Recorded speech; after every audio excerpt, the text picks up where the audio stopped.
Olá pessoal, bem-vindos ao meu canal. Eu sou o Nerd Tuga e vamos lá despachar isto. Capitão América Admirável Mundo Novo. Pois eu diria que esse subtítulo não é lá muito adequado. No que toca ao MCU, eu acho que sou o maior defensor da fase 4 que conheço. Eu gostei de todos os filmes e séries que saíram nessa fase. Até o Thor, Amor e Trovão. Só que depois a fase 5 começou com o Homem-Formiga Quantumania e eu pensei, ok, se calhar o MCU está em apuros.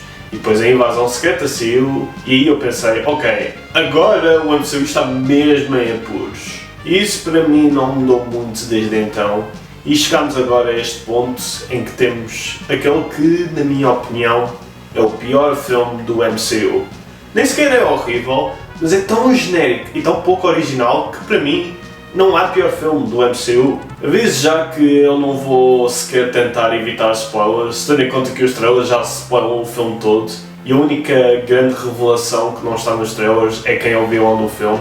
Isso também só vai significar algo para fãs do MCU e mesmo esses fãs provavelmente estão à espera de quem é. O Anthony Mackie continua a ser bom como Sam Wilson e continua a provar que é digno do título de Capitão América, só que o filme não lhe dá nada de novo para fazer. Ele está na dúvida se merece o papel de Capitão América, tal como no Falcão e o Soldado de Inverno. Vai contra as ordens do Thaddeus Ross para provar que o seu amigo foi controlado mentalmente, tal como na Guerra Civil. O vilão é um super gênio que se infiltra no governo e que usa soldados que ele controla mentalmente, tal como no Soldado de Inverno. Para além de que ele não tem muito tempo para se expressar como é que se sente e para se desenvolver como personagem. É só ele a lutar contra maus da fita e pouco mais do que isso. O Danny Ramirez até está decente como o Joaquin Torres, a.k.a. o novo Falcão, e até tem uma boa dinâmica com o Anthony Mackie. É pena o facto de ele não ser grande coisa e ele ter o papel infeliz de ser o alívio cómico deste filme e portanto tem que andar a regurgitar o típico humor do MCU do qual toda a gente já está farta. O Carl Lumbly continua a ser excelente como Isaiah Bradley. O problema é que em vez de ele ter um papel ativo na história, é preso por um crime que não cometeu e o Sam tem que provar a sua inocência. Outra vez! É uma maneira tão desnecessária de motivar o Sam a ir atrás do vilão do filme e a ir contra as ordens do Ross. Eu adorava que eles tivessem feito algo com a Isaiah semelhante ao Juice no Castlevania Nocturne, em que ele vence o trauma do seu passado como herói e recupera a motivação para retomar a sua carreira de herói. Falando em desperdício, eles desperdiçaram completamente o Giancarlo Esposito no papel de Sidewinder.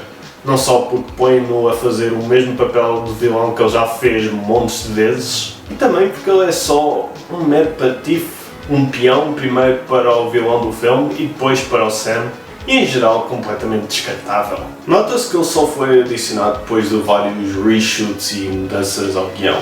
Aliás, a Sociedade Serpente em geral foi muito afetada por causa disto, já que ao início eles iam ser muito mais fiéis às BDs antes de se tornarem uma organização de mercenários genérica.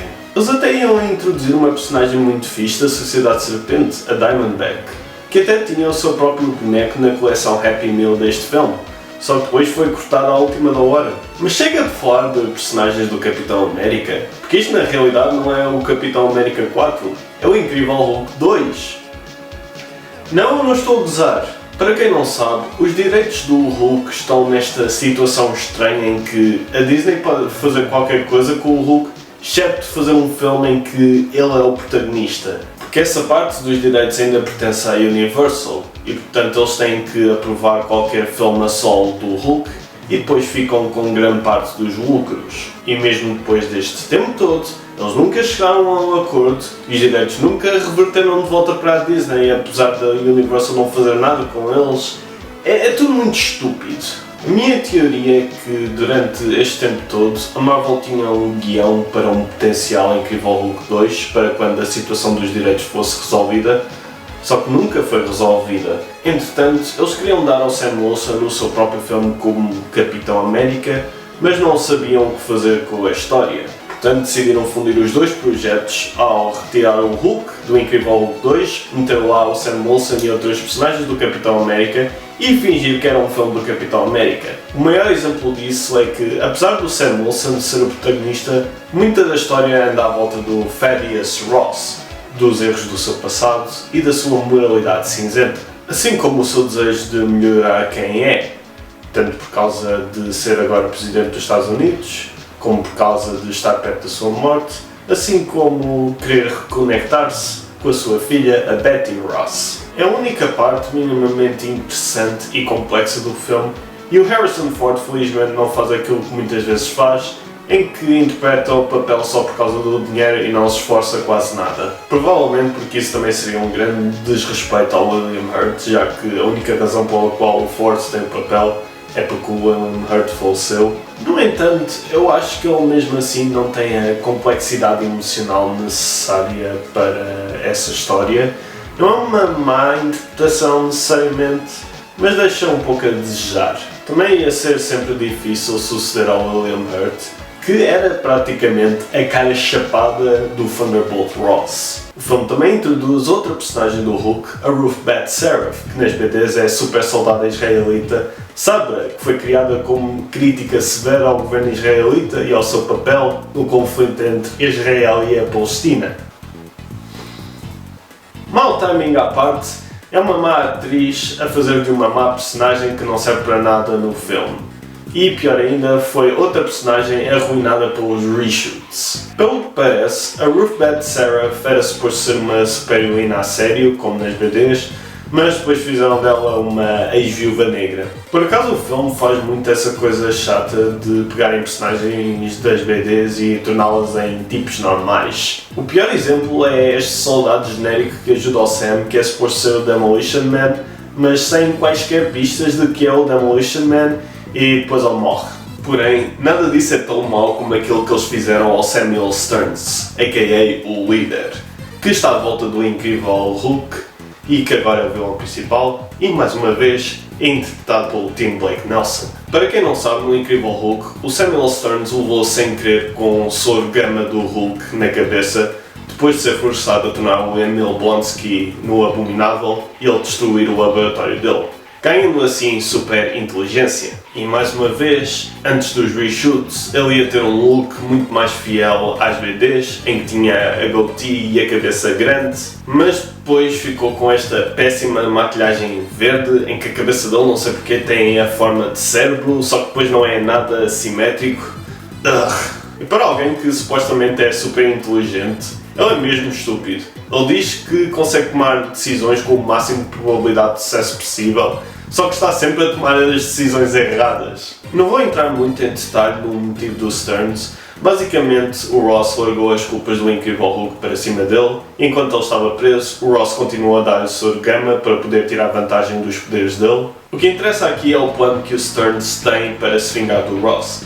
Pelos vistos está desesperado, o que é outra maneira de dizer estúpido, o suficiente para confiar no Stearns para lhe dar medicação para os seus problemas cardíacos. Portanto, ele mete pequenas quantidades de soro gama nos comprimidos do Ross para executar o seu plano mestre, fazer o Ross ficar zangado o suficiente para se transformar num Hulk vermelho. E é só isso. Ele tem este plano todo elaborado, que vai até ao ponto de quase provocar uma guerra entre os Estados Unidos e o Japão, só para deixar o Ross agitado. É um plano tão mesquinho e fraco. Onde é que está o líder que na série dos Vingadores tornou Manhattan inteira, incluindo grande parte dos Vingadores, no seu exército pessoal de monstros gama?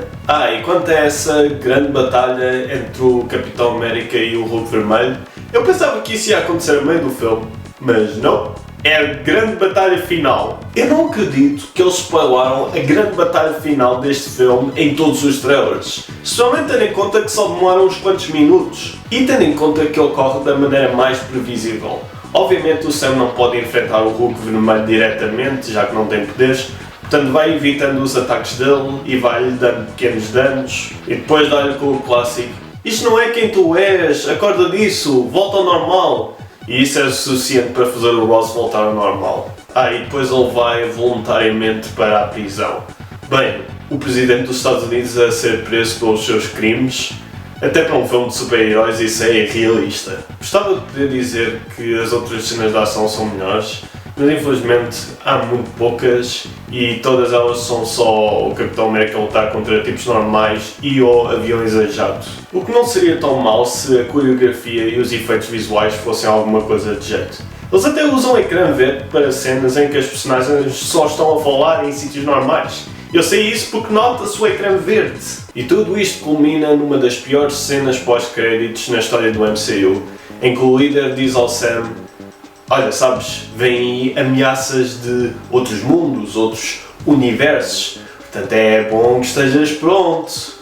Uau, eu não sabia! Mais uma vez, isto não é um filme horrível, porém é um filme que me deixa muito triste, porque havia uma altura em que, pelo menos grande parte dos filmes do MCU, eram feitos com uma clara paixão e empenho. Só que neste caso, era óbvio que a Marvel não sabia muito bem o que fazer com este filme, e cada ideia vinha com muitas dúvidas e hesitações, o que resultou numa data de mudanças e ideias a serem retiradas, o que por sua vez resultou numa produção bastante atribulada, em que as pessoas envolvidas já sabiam que não havia como salvar o filme. Imagino que no início este filme era muito mais carregado de temas políticos, só que devido ao recente clima político global, especialmente no que toca às eleições presidenciais dos Estados Unidos, eles tiveram que cortar muito nisso. Deviam era ter posto algo no seu lugar, porque um filme sem ideias arriscadas e complexas acaba por ser só mais do mesmo. E este filme é tão inconsequente para o restante MCU.